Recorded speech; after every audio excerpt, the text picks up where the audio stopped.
Namaste, welcome to Y News. This news sponsors by Shri Krishna Enterprises railway station ఎదురుగా మా వద్ద అన్ని టీవీలు, ఏసీలు, ఫ్రిడ్జ్లు మరియు అన్ని రకాల ఫర్నిచర్ హోల్సేల్ ధరలకు అమ్మబడును. ఈ కృష్ణ ఎంటర్ప్రైజెస్ కు విచ్చేయండి. రైల్వే స్టేషన్ ఎదురుగా main road, Tuni. Proprietor Tamarana Satyanarayana.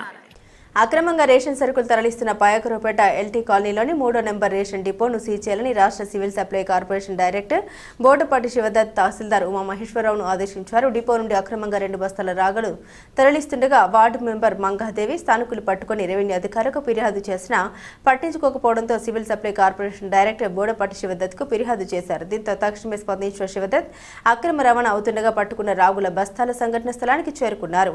రాగులను పరిశీలించి స్థానికులను పూర్తి వివరాలు అడిగి తెలుసుకున్నారు. 3వ నెంబర్ రేషన్ డిపోలో రేషన్ సరుకులు తమకు సక్రమంగా ఇవ్వడం లేదని, రేషన్ ఉన్న సరుకులు ఆగిపోయాయని చెబుతున్నారని, రేషన్ సరుకులు అక్రమంగా రవాణా చేస్తున్నారని స్థానికులు శివదత్ కు తెలిపారు.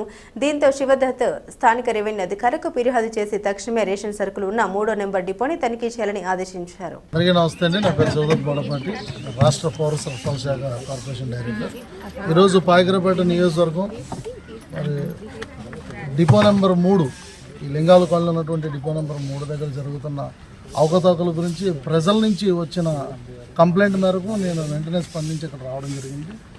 అదే మేరగా మరి ఎంఆర్ఓ గారికి ఆ సమాచారం అందించిన వెంటనే డిపార్ట్మెంట్ మొత్తాన్ని కూడా ఇక్కడికి దించి తనిఖీ చేయడం జరుగుతుంది. అయితే ఇప్పటి వరకు చేసిన తనిఖీల్లో భాగంగా ఈ డిపోలో మరి ఇప్పుడు ఉండాల్సిన స్టాక్ కన్నా అంటే లెస్ అయిపోయిన అంటే తక్కువగా ఉన్న స్టాక్ అంటే షుగరు 385 కేజీలు తక్కువ ఉంది ఉన్నదానికన్నా.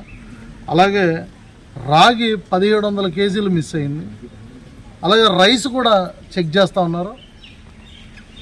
కూటమి ప్రభుత్వంలో మరి ముఖ్యమంత్రి వర్యులు చంద్రబాబు నాయుడు గారు, మరి ఉప ముఖ్యమంత్రులు పవన్ కళ్యాణ్ గారు, అలాగే పౌర సరఫరాల శాఖ మంత్రివర్యులు శ్రీ నాదెండ్ల మనోహర్ గారు, వీరి ఆధ్వర్యంలో మన రాష్ట్రం అప్పుల్లో ఉన్నప్పటికీ కూడా ప్రజలు ఇబ్బంది పడకూడదని చెప్పి నిత్యావసర సరుకుల్ని నిరంతరం కూడా ఈ యొక్క పౌర సరఫరాలు శాఖ నుంచి ఈ యొక్క రేషన్ డిపోలకి అందించడం జరుగుతుంది. ఈ రేషన్ డిపోల నుంచి ప్రజలకి చేరవేయడంలో చాలా వరకు విఫలమవుతున్నారు. ఈ మోసాన్ని సహించేది లేదు. తక్షణమే చర్యలు ప్రభుత్వం తీసుకుంటుంది. అధికారులకు ఆదేశించడం జరిగింది. మరి ఎంఆర్ఓ గారు దీని మీద ఇమ్మీడియట్ యాక్షన్ తీసుకుంటున్నారు. వెంటనే ఇటువంటి చర్యలు ఎటువంటి ఉన్నా సరే ప్రజలు మాకు తెలియజేయండి. ఖచ్చితంగా పాయకరపేట నియోజకవర్గంలో ఎక్కడ ఎటువంటి అవకతవకలు జరిగినా ఏ డిపో అయినా సరే తక్షణమే సీజ్ చేయడం జరుగుతుంది. ఇది చాలా ముఖ్యం, మీరు అర్థం చేసుకోవాలి.